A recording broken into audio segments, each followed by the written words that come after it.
Good morning and welcome to ERSA's podcast series.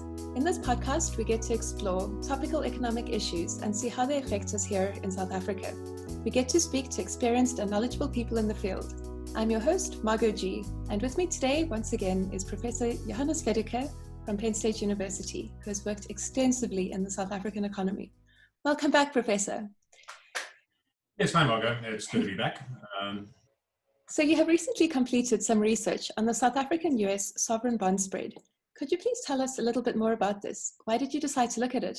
Sure. And in order to clarify exactly what one is talking about, when one is talking about the sovereign bond spread, one is really looking at the cost that governments face in borrowing on open markets. And one is comparing the cost that the South African public sector faces when it borrows relative to what another country faces. And in this particular instance, what we're looking at is the United States. And the reason we're looking at the United States is essentially because the United States or other countries such as Germany, for instance, represent a safe asset on international markets. So it's essentially risk-free borrowing that therefore constitutes a benchmark against which South Africa can compare itself, whether or not it faces a particularly high or particularly low cost of borrowing. So to give you an idea of why I looked at this, let me just show you a little bit of background information. So I'm just sharing my screen here. I don't know, can you see what I'm sharing at the moment? Yes. All right, so just to reiterate, we're looking at the South African United States sovereign bond spread. And the particular interest that ultimately we're going to land up with is the question of what the relationship of that spread is to macroeconomic fundamentals in both countries, both in the US and in South Africa. And weirdly enough, the entire research question actually started off in a completely different space, and with something that looks like a completely different question. And that was really prompted by the fact that if you take a look at the cost of government borrowing internationally at present, it is actually relatively low by historical standards. It's certainly, if you look at countries such as Germany, they are effectively able to borrow at negative interest rates. And a number of other countries, particularly developed world countries, face cost of borrowing that are very close to zero. And that has led a number of authors internationally, and thinking here particularly of Oliver Blanchard, to suggest that the space for the public sector to be able to borrow in order to increase expenditure has actually increased. And in particular, because of the low cost of borrowing, the argument is that the deficit financing of government expenditure, borrowing in order to cover the cost of government expenditure, is actually welfare enhancing for the societies in which this is taking place. So that was my initial question. I mean, is this true for South Africa? Would this condition, the necessary conditions, be satisfied? And it's important to realize that in order for that to be true, in order for the welfare impact of deficit financing of government expenditure to be positive, you need to have a positive differential between nominal growth in the economy and the long-term yields on government debt, the cost of borrowing. That's a necessary condition for this to be true. And if you take a look at the data in South Africa, so this is the next slide I'm showing you here.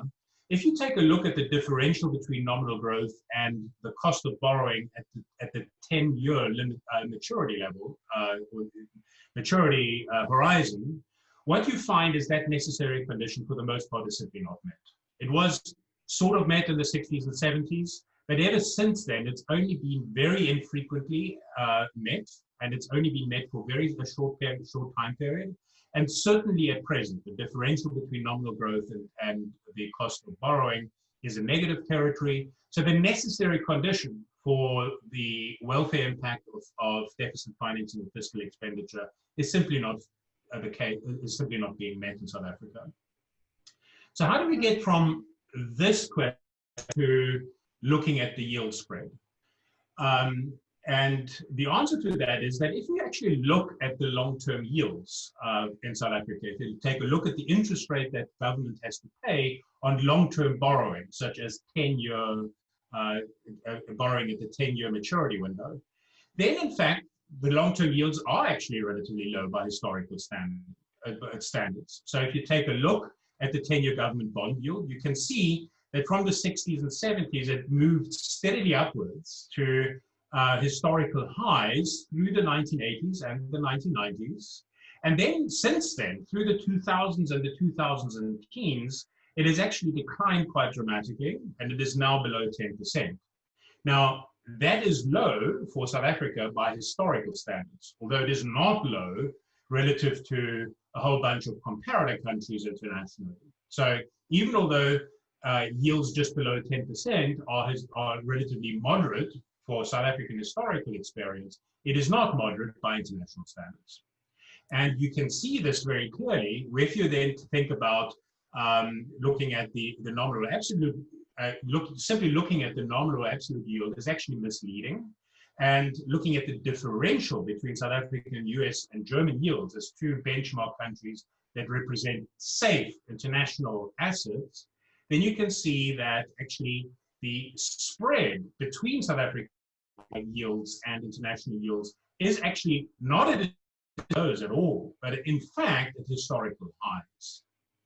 So if you take a look at the differential between 10-year government bond yields and in South Africa and 10-year government bond yields in the United States and Germany, you can see that in the 60s and 70s, that differential was relatively low. It went up to a relatively high level of 10% in the 80s and 90s, declined in the 2000s. But since the 2000s and since 2008, it has been on a steady upward trend, even more aggressively relatively to Germany than it is to the United States, but relative to both benchmark assets. You can see that the cost of borrowing for the South African government has climbed to historical highs, essentially to the levels that we saw in the 80s and the 90s.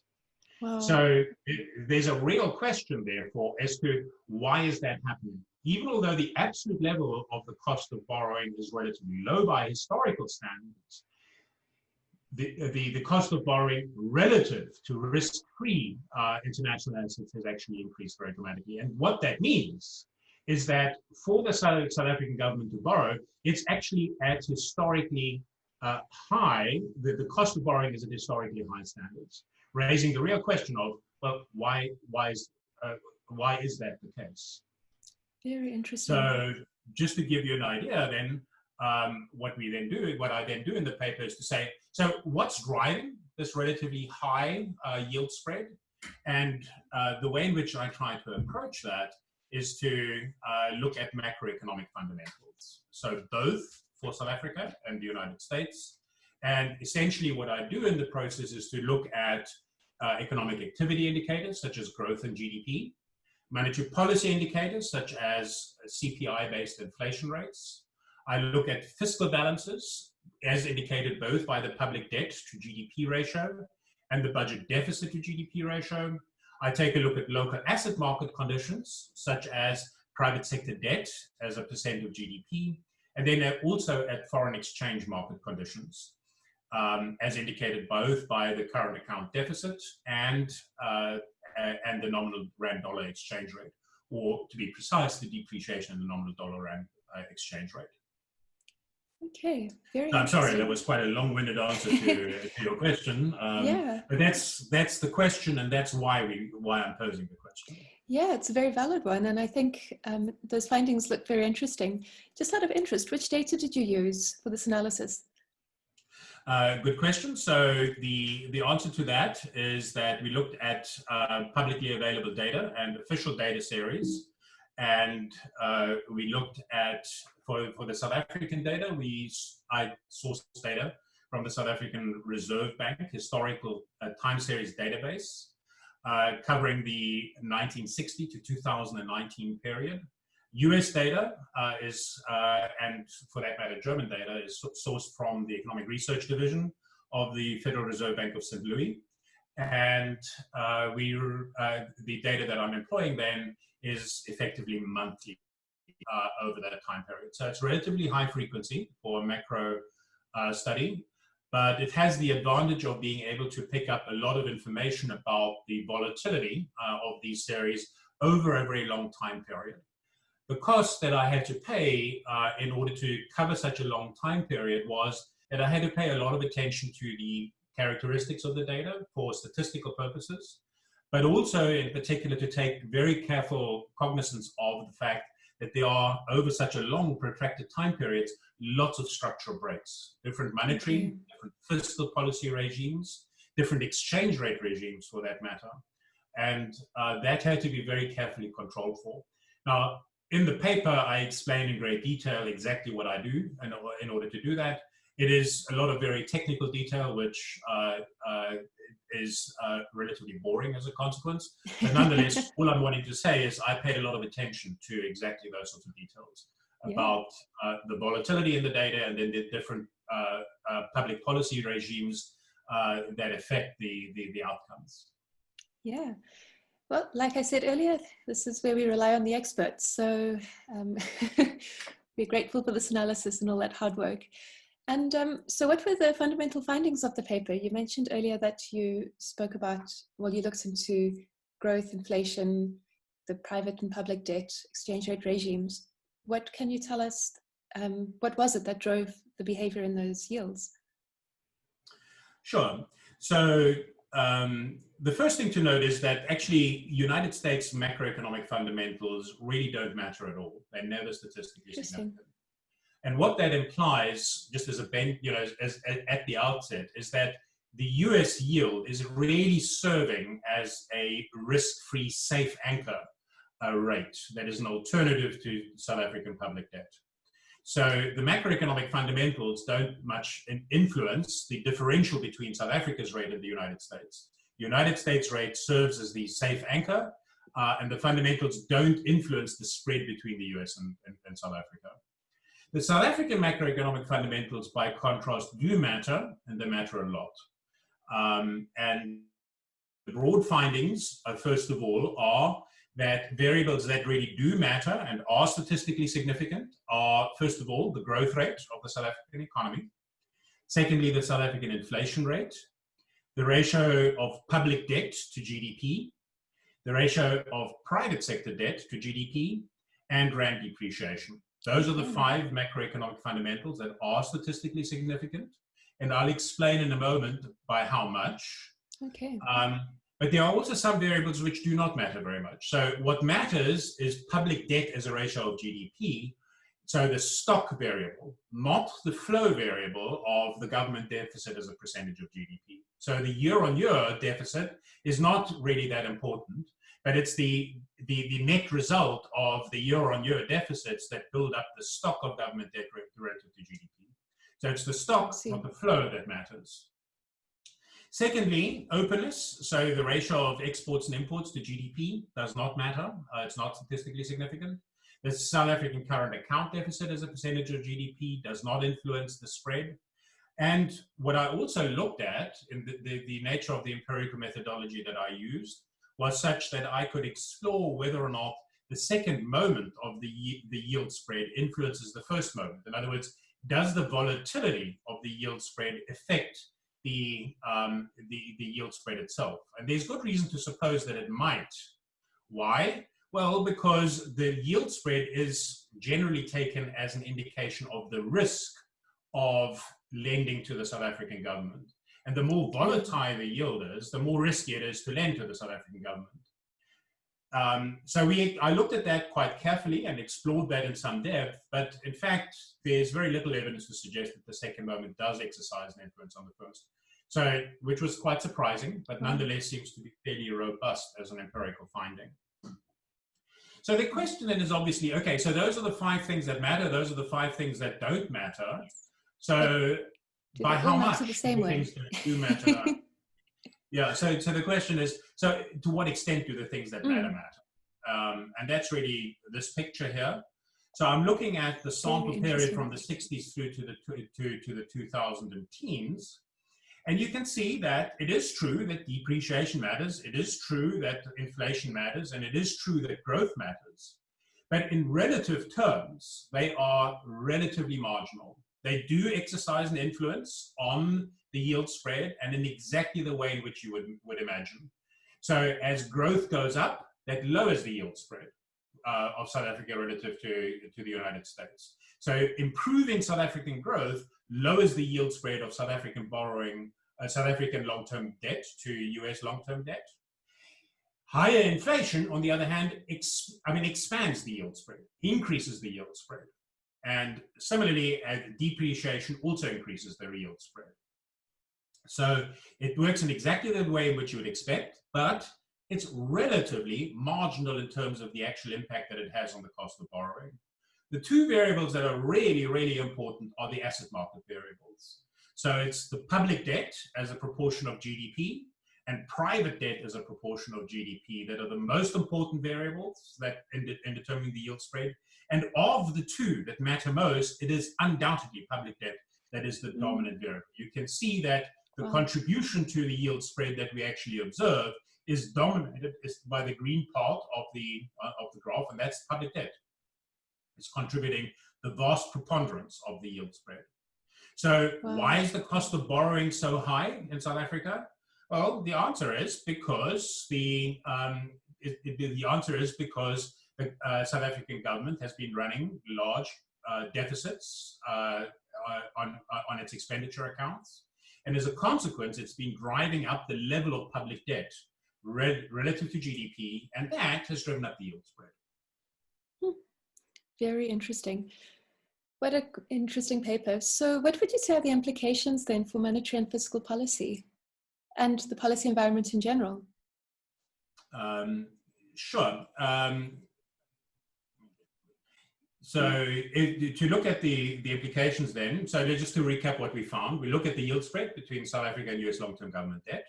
It's at levels that we last saw in the 1980s. And what we find, it's been driven by growth, inflation, government debt as a proportion of GDP, private debt as a proportion of GDP, and rand depreciation in South Africa.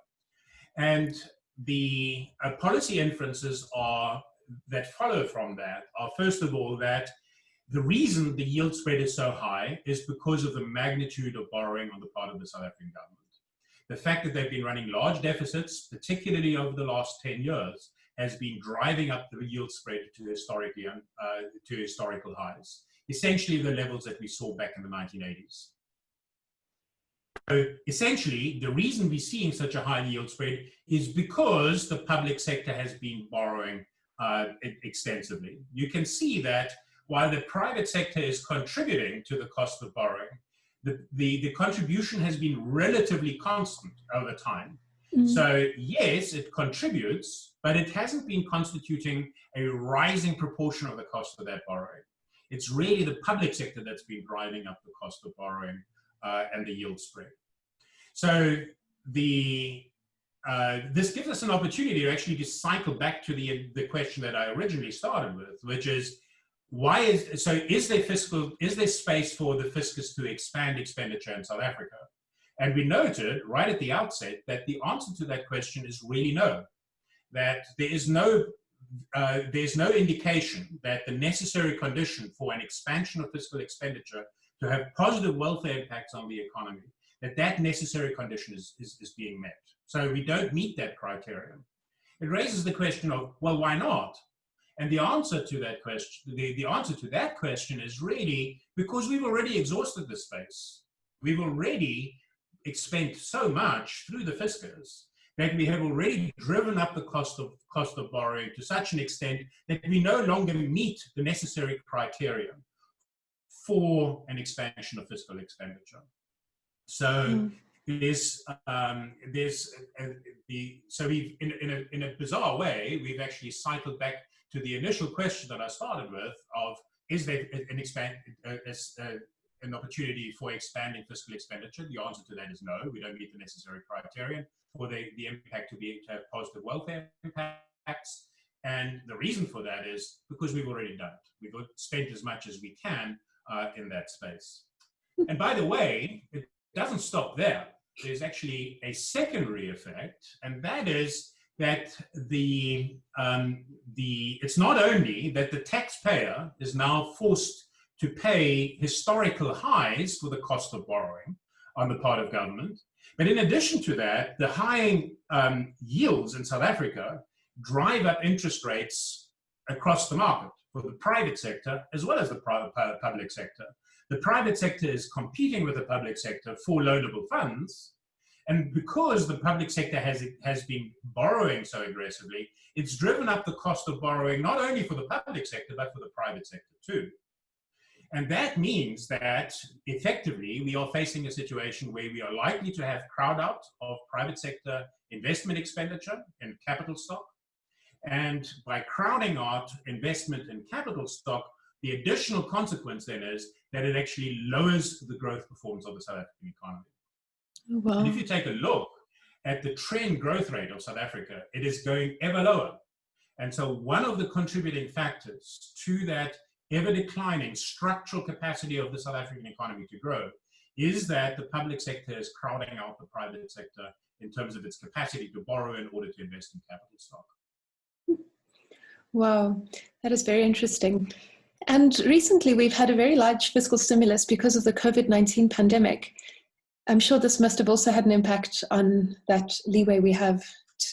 Sure. I mean, what that means is effectively that it's if anything, it's driven up the yield spreads even higher because public sector borrowing has increased yet further.